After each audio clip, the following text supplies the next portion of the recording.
नमस्कार दोस्तों, आप देख रहे हैं समाचार विश्लेषण पर। मैं हूं रतिकांत सुमन। आज मैं आपको बताऊंगा कि किस प्रकार से साइबर ठगी हो रही है और साइबर ठगी की आड़ में एक डिजिटल अरेस्ट नाम का एक शब्दावली निकल के आया है। यह पुलिस डिक्शनरी में और गृह मंत्रालय के लिए यह सबसे पेचीदा मसला बन गया है और इस मसले को जब तक निपटाया नहीं जाता है, इससे कैसे बाहर निकला जाए यह किसी के बस में नहीं आ रहा है कि इससे कैसे निकला जाए, क्योंकि इसमें कुछ पुलिस वाले भी ठगे गए हैं। कुछ जो है सो डिजिटल अरेस्ट जो है कुछ महिलाओं का हुआ है, जो महिला पत्रकार हैं, कुछ डॉक्टर का हुआ है और कुछ गृहिणियों का हुआ है। और कहा जाता है कि प्रत्येक आधे घंटे में जो है लगभग 1.5 लाख की ठगी जो है देश में हो रही है और इसका जो बाजार है वह लगभग जो है पूरे वर्ल्ड में लगभग 65 लाख करोड़ का यह हो गया है यह बिजनेस। और साइबर ठगी जो है बहुत ही इसका आंकड़ा जो है पार करते जा रहा है और इस प्रकार से साइबर ठगी हो रही है। इधर जो है सो भारत में यह साइबर ठगी बढ़ रही है और यह क्यों बढ़ रही है उसी के विषय में मैं आज आपको बताऊंगा। तो इसमें कुछ जानकारी आप लोगों को मिलना आवश्यक है। साइबर ठगी के बारे में मैं बताऊंगा और आपने यदि हमारे चैनल को अब तक सब्सक्राइब नहीं किया होगा, बेल आइकॉन को नहीं डाला होगा और उसे टच नहीं किया होगा तो टच कर दें उसे, जिससे कि आपको हमारे नोटिफिकेशन आपको मिलते रहेंगे और इसमें काफ़ी जानकारी आपको मिलती रहती है। और यदि आपको जानकारी भरा यह विषय लगे तो आप जो है इसे पुनः जो है सो लाइक करें और लाइक करके शेयर भी दूसरों को कर सकते हैं। तो सबसे पहले एक जानकारी है कि रातों रात मालामाल होने के चक्कर में लुट गए बुजुर्ग, लगा 13 करोड़ रुपए का चूना। साइबर फ्रॉड का अब तक का यह सबसे बड़ा मामला सामने आया है, जहां एक बुजुर्ग को 13 करोड़ रुपए का चूना लगाया गया है। तो यह जो मामला है यह हुआ है एक बुजुर्ग के साथ, यह घटना घटी है। दूसरा है कि यह जो साइबर ठगी है, यह साइबर ठगी में यह डिजिटल अरेस्ट के माध्यम से किस प्रकार से हो रहा है। हर मिनट में कहा जाता है, हमने आधा घंटा बताया, लेकिन हर मिनट में 1.5 लाख रुपए की साइबर ठगी हो रही है। और साइबर फ्रॉड पहले तो झारखंड को ही बताया जा रहा था, लेकिन अब तो यह झारखंड से विदेश में चला गया है। और कुछ कहा जा रहा है कि बिहार के, झारखंड के रहने वाले कुछ कर्मचारी जो हैं विदेश पहुंच गए हैं और उन्हें यह नौकरी दे दी गई है विदेशों में। और पटना में भी यह जो है साइबर ठगी हो रही है, कानपुर में हो रही है, लखनऊ में हो रही है। तो यह साइबर ठगी का जो धंधा है यह लाखों करोड़ में इंडिया के अंदर में अब चल रहा है।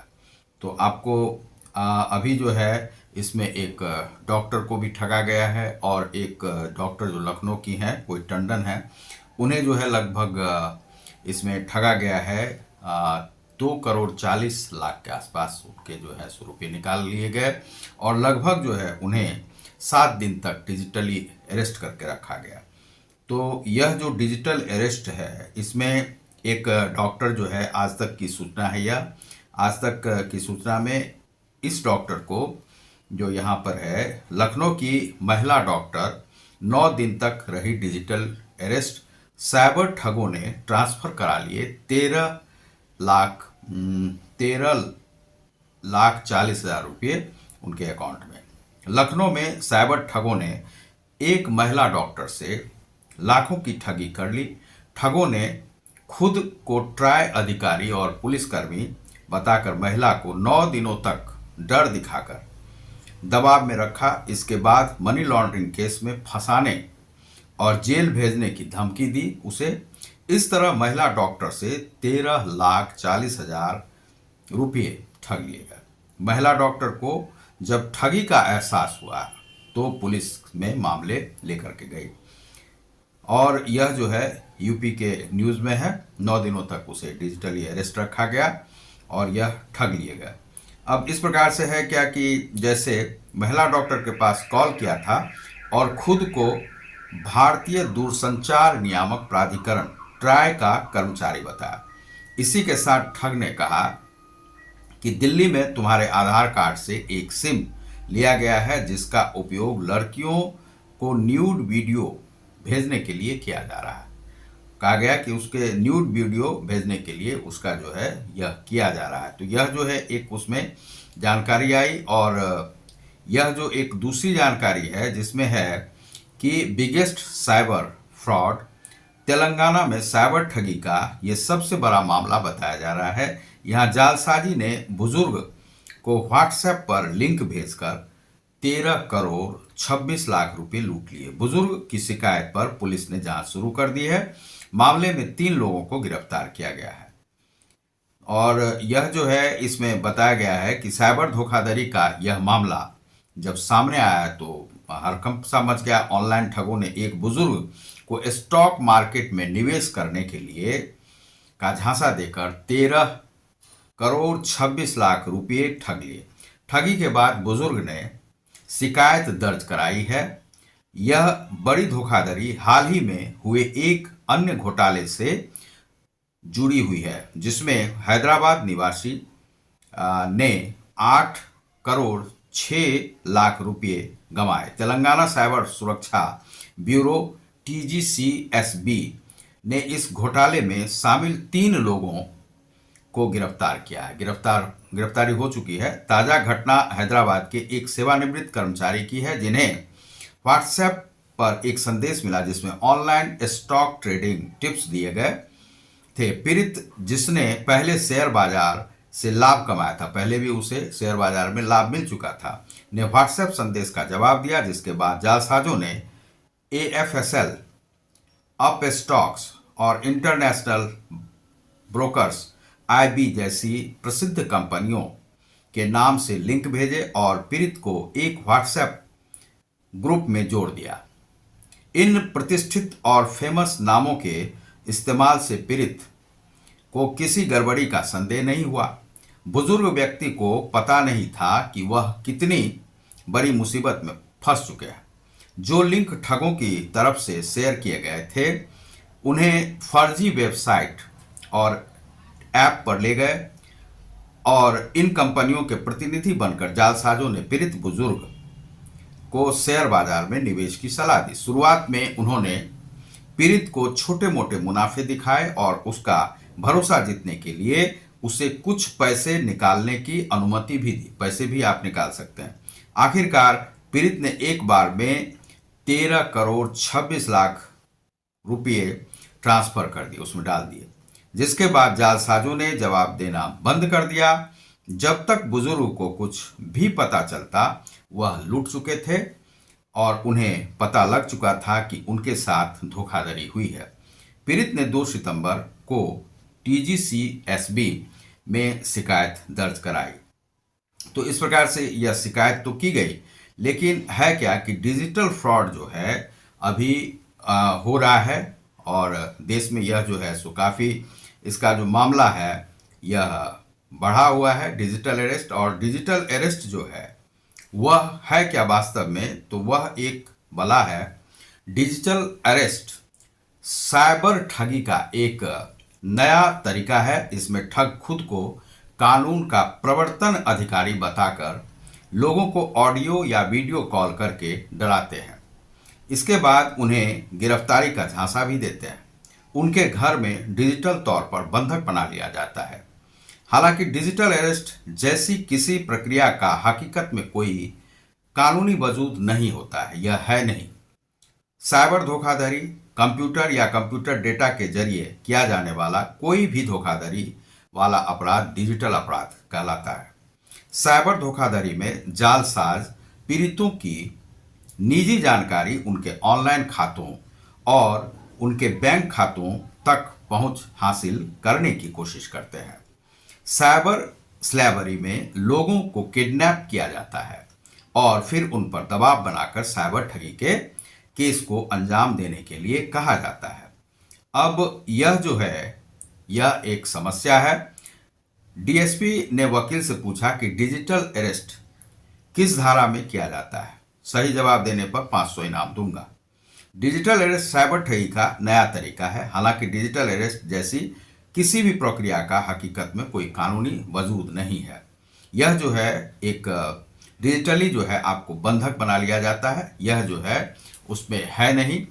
तो दरअसल क्या है कि डिजिटल अरेस्ट में अभी एक महिला जो आज तक की पत्रकार हैं उनका जो है सो डिजिटली अरेस्ट कर लिया गया। वह महिला जो है वह उन्हें फ़ोन आया कि आपका एक कोरियर का पैकेट आया हुआ है और वह जो है अवैध है, हम कोरियर डिपार्टमेंट से बोल रहे हैं। अब आजकल क्या है कि लोग कुछ ना कुछ कोरियर अमेजन से, फ्लिपकार्ट से, कहीं ना कहीं से भेजते ही हैं और उन्हें आने वाला भी होता है। तो कुछ ना कुछ इस प्रकार से जो है सो फ़ोन करके पता कर लिया जाता है कि क्या आपने ऐसा किया है। तो पता चला कि वह उसने जो है सो कहीं ना कहीं कुछ भेजा होगा। उसके बाद बताया कि नहीं, आपके नाम से आया हुआ है, फिर आधार नंबर बताया गया, फिर पैन नंबर बताया गया, सारा चीज़ उसका जो है वहाँ पर था। उसके बाद बताया कि अभी जो है क्राइम डिपार्टमेंट मुंबई से आपकी बात होगी, तो उसमें आपको जवाब देना होगा, नहीं तो आप पर जो वारंट निकल जाएगा और जारी हो जाएगी। और ये सब सारा चीज़ बता के उसे जो है सो फिर एक नंबर दिया गया और बताया गया कि आपको फ़ोन आएगा। फ़ोन आया, उसके बाद उसे कहा गया कि आप जो है सो दिखाइए रूम को वीडियो से, वीडियो कॉल करके। उसके बाद बताया कि वीडियो कॉल इसमें नहीं करना है, आपको स्काइप पे करना है, तो स्काइप पे कीजिए। तो स्काइप वो बेचारी जानती नहीं थी, तो बोली कि जो स्काइप से हम क्यों करें, हम कोई विदेश में तो है नहीं, हम यही व्हाट्सएप पे करते हैं। तो कहा कि नहीं, आपको स्काइप पे ही जाना होगा। और जाना है कि नहीं, इस तरह से डरा के उससे जो है बोला जा रहा था कि वह बेचारी डरी सहमी महिला है, भले ही पत्रकार है, पत्रकार होने के बावजूद भी वह जो है डर गई कि क्या है मामला। दरअसल क्या है कि इज्जत सबके पास बड़ा होता है और एक जो सामान्य इंसान है उसके पास इज्जत ही बहुत बड़ी होती है। व्यापारी बहुत बड़े बड़े जो माल्या हैं, ये सब तो पैसे लेके भाग जाते हैं, लेकिन जो छोटे छोटे जो लोग हैं जिन पर जो कर्जा का बोझ डाल दिया जाता है, तो वह डर होता है उन्हें और इज्जत लगता है कि हम बेइज्जत हो गए, कोई यदि हमसे पैसे मांग दिया और कहीं बाजार में कोई टोक दिया तो तुम पर इतने हैं। तो उसी प्रकार से ये साइबर ठगी है। तो उसको जब डांट डांट के बोला जा रहा था तो वह पत्रकार जो है सहम गई। वह महिला कोई मिश्रा नाम से है, उसका पूरा नाम हमको याद नहीं आ रहा है। तो यह जो है साइबर ठगी में हमने देखा उसको, तो उसको कहा गया कि स्काइप पे आप लोड कीजिए और स्काइप लोड करके आप इस कोड नंबर पे आप कीजिए। उसके बाद वही बेचारी उसको फ़ोन करती है। दरअसल क्या है कि वह आपका नाम भी नहीं जानते रहते हैं, आपको फ़ोन किया जाता है, बताइए आप कौन बोल रहे हैं। तो आपको इस तरह से कहा जाता है तो आप नाम बता देते हैं, समझ जाते हैं कौन आदमी है, नहीं है, क्या है। अननोन फ़ोन को आपको उठाना कहीं से भी आवश्यक नहीं है, भले ही बैंक से ही फ़ोन क्यों ना आ रहा हो। तो उस बेचारी को जब कहा गया स्काइप से, तो स्काइप से उसने किया। उसके बाद उसे कहा गया कि यह खिड़की आप लॉक कर दीजिए, बंद कर दीजिए, पर्दा गिरा दीजिए, उधर बंद कीजिए, दरवाज़ा बंद कीजिए। घर में तभी कोई नहीं था। उसके बाद बेचारी को बताया गया कि आपने इस प्रकार से भेजा है, यह किया है, वह किया है, आप ड्रग्स सप्लाई करती हैं और ये बहुत दिन से चल रहा है, आप पर इतने इतने केस निकले हुए हैं। अब बेचारी और सहम गई। उसके बाद जो है सो उसे बताया गया कि हम थोड़ी देर के लिए उधर जा रहे हैं कोई दूसरे केस के सिलसिले में, आपको बीच में इस मोबाइल पे आपको बोलते रहना है जी सर, जी सर, जी सर, 10-10, 15-15 सेकेंड पर। और वह बेचारी बोलती गई। इस प्रकार से आधा घंटा तक वो बेचारा पीछे रहा। उसके बाद यह जी सर, जी सर, जी सर, जी सर, जी सर बोल रही। इसके बाद जो है वह आया। आने के बाद यह बेचारी एक वक्त तो रोने लगी कि भाई ये क्या हो गया उसके साथ। और उसे कहा गया कि वारंट निकल जाएगा, तुम घर से नहीं निकल सकती हो, यह है। और उसके बाद ये सारी तरह से पूरी तरह से यह कर दिया गया, जबकि बेचारी बेचारी बोल भी रही थी कि वह पत्रकार है, लेकिन वह डरा नहीं। उसने देखा कि झंडा उंडा सब कुछ लगा हुआ है, नीले वस्त्र का वह व्यक्ति पहना हुआ है, 4-5 लोग हैं उसके अगल बगल में, कुर्सी उसी तरह से लगी हुई है जैसे लग रहा है कोई मजिस्ट्रेट बैठा हुआ है। यह बेचारी डर गई। इसी को कहते हैं डिजिटल अरेस्ट। जब आप डर जाते हैं किसी से, तो डरने की क्या बात है।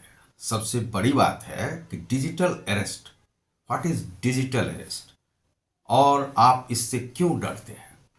किसी भी व्यक्ति ने आपको फ़ोन किया, सबसे पहले तो अननोन फ़ोन को आप ब्लॉक रखें। जो भी आपके सगे संबंधी है वह नाम से ही फ़ोन करेगा, उसी फ़ोन को करें।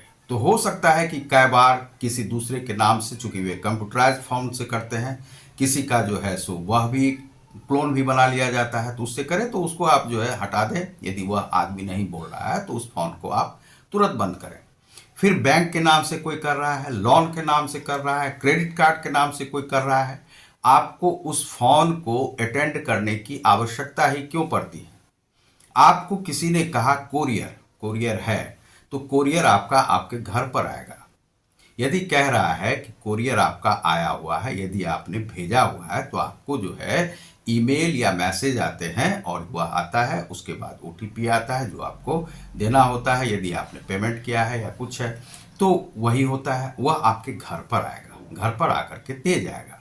और उससे भी आपको सावधानी से ही लेना है। यह नहीं है कि वह आया कोरियर बॉय और उसे आपने घर में घुसा लिया। घर में इस प्रकार से एक दो लड़कियों का बलात्कार इस प्रकार से कोरियर बॉय भी कर चुके हैं।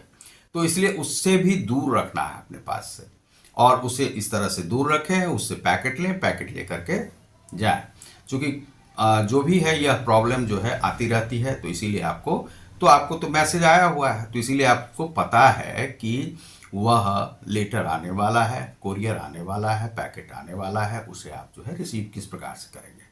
अब वह आप जो दूसरा अननोन फोन आ रहा है तो उसे आपको अटेंड करने की क्यों आवश्यकता है, क्यों करते हैं, तो वह नहीं करें सबसे पहले। दूसरा, कोई भी व्यक्ति आपको, जो नरेंद्र मोदी बार बार यह कह रहे हैं कि कोई भी सरकारी आदमी, चाहे ट्राई का हो, डाई का हो, या कहीं ईडी का हो, कहीं से भी हो, इनकम टैक्स का हो, जीएसटी का हो, कोई भी हो, कोई भी कर्मचारी आपको दूर से पैसे नहीं मांगेगा, कोई आपसे डिटेल नहीं पूछेगा। उसे जो जानकारी लेनी होगी आपके घर पर ही आकर के छापा मारा जाएगा, तो उससे आपको जो है आईडी। दूसरा है कि यदि आपने किसी से लोन लिया है तो कोई भी व्यक्ति आपको परेशान नहीं कर सकता है।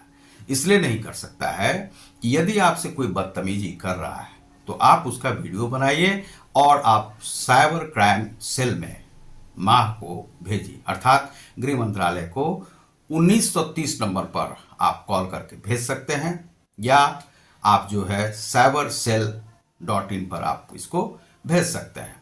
इंडिया के .in पर आप इसको भेजिए। इसका जो है आपको लिंक आपको मिल जाएगा, जो कि मैं नीचे में दे दूंगा। तो उस पर आप इसको भेज दीजिए। भेजने के बाद वहां पर से पुलिस विभाग से तुरंत ही संपर्क कीजिए। यदि आपके पैसे भी कुछ ले लिए जाते हैं तो सबसे पहले आप एटीएम का कोई नंबर आप क्यों देते हैं, ओटीपी क्यों बताते हैं, उसे आप नहीं बताइए।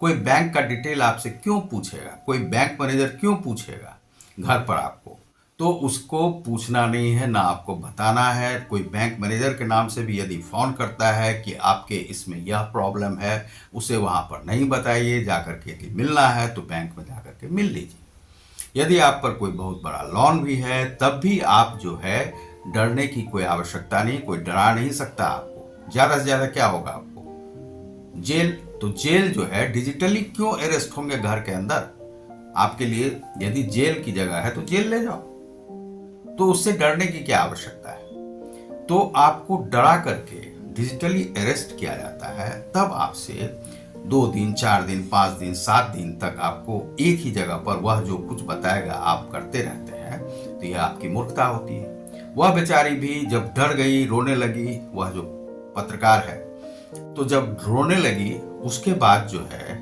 जब थोड़ी देर के लिए उसको रेस्ट दिया गया, जो आप यहाँ से कहीं बाहर नहीं निकलिएगा, कहीं जाइएगा नहीं, आपको अरेस्ट कर लिया जाएगा, यह सब जब बता के उसे डरा दिया गया, तो उसका कहीं से फोन जब आया उसके रिश्तेदार का, तो वह डरी सहमी थी, बड़ा रो रही थी। तो उन लोगों ने पूछा, भाई था या कोई, जो भाई तुम क्यों डर रही हो, क्या बात हुआ, तो बताया ऐसे। तो कहा कि वो साइबर ठग होंगे तुम्हारे साथ। यह मानने के लिए तैयार नहीं थी, नहीं ऐसा ऐसा हो गया है।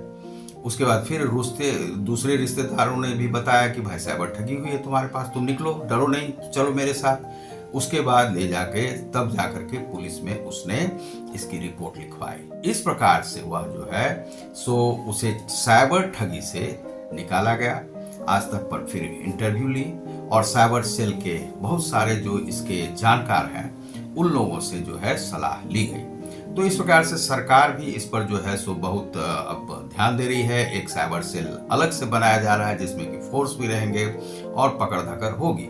इस प्रकार से बहुत सारे लोगों को ठगी की गई। तो सबसे पहले इसमें 2-3 पॉइंट मैं दे देता हूं कि सबसे पहले जो फोन करता है आपको, तो फोन करेगा कि यहां से बोल रहे हैं, जो भी वह कॉल किया आपको, आपका नाम क्या है। यदि अननोन है तो आप नहीं बताइए, समझे। आप पूछिए कि आपने किसको लगाया, कहाँ से बोल रहे हैं। आप एकदम नहीं बताइए कि कहाँ से बोल रहे हैं। ठीक है। आपको यदि कहा जाता है कि आपका आधार नंबर ये है, कहा कि हम क्यों बताएं आपको आपका पैन नंबर ये है, तो हम क्यों बताएं। यदि केवाईसी हो रही है बैंक की, तो वह केवाईसी आमने सामने होती है और वह मुश्किल से 15 सेकंड या आधे मिनट के अंदर समाप्त हो जाता है। 1 से 1.5 मिनट लगता है उसको। तो उस प्रकार से वह समाप्त हो जाता है। वह बैंकिंग केवाईसी ऑनलाइन कहीं पे अकाउंट खोले हैं तो उसमें हो सकता है, लेकिन वह डिजिटली अरेस्ट नहीं करेगा यदि बैंक का स्टाफ। तो वहां पर आपको जो है पूछा जाता है, वह आपको कहा जाता है कि पैन कार्ड दिखाइए या दिखाइए। वह एक अलग प्रक्रिया है, लेकिन यह डिजिटली अरेस्ट करके आपको इस प्रकार से बांध लिया जाता है, चारों तरफ से लगता है कि पुलिस से वहां पर घिरे हुए हैं। तो मोबाइल के एडिक्ट नहीं बनिए। तो जो लोग मोबाइल के एडिक्ट बनते हैं उनके साथ यह होता है। तो इस प्रकार से जब भी आपसे पूछा जाए, अननोन फोन आए, तो सबसे पहले अटेंड नहीं कीजिए। और यदि मान लीजिए कि अटेंड कर भी रहे हैं तो उससे पूछिए कि वह कौन बोल रहा है, क्या बात है। और यदि आपको डिजिटली अरेस्ट किया जा रहा है, कि आपको बताया जा रहा है कि आपने ऐसा किया है, वैसा किया है, उस फोन को अटेंड नहीं कीजिए, बीच में आप उसको काट दीजिए। थोड़ी देर के लिए यदि परेशान भी कर रहा है तो उसे रोक दीजिए, या उस नंबर को ब्लॉक कर दीजिए। या इस प्रकार के 10 नंबर आते हैं, उसको आप नोट डाउन कर लीजिए, नोट डाउन करके पुलिस में दे दीजिए। पुलिस उसका वेरिफिकेशन करती रहेगी। साइबर सेल को दे दीजिए, साइबर सेल उसका वेरिफिकेशन करती रहेगी। तो इस प्रकार से आप बच सकते हैं। इसका जो है सो एक टोटल हम जागरूकता अभियान के तहत वह बताने वाले हैं, जिसको कि आप लोग अटेंड कीजिएगा, तो उससे आपको बहुत कुछ मिलेगा। तो यह है साइबर सेल से बचने का तरीका। बहुत सारे लोग इसमें ठगे गए हैं, बहुत से करोड़ों की जो ठगी की गई है। लगभग इसका बाजार अभी जो है 65 लाख करोड़ का पूरे विश्व में बन गया है। तो बहुत बहुत धन्यवाद। आप देख रहे हैं रतिकांत सुमन को, साइबर जो ठगी पर मैं बता रहा था, और आप देख रहे हैं समाचार विश्लेषण को। बहुत बहुत धन्यवाद। नमस्कार।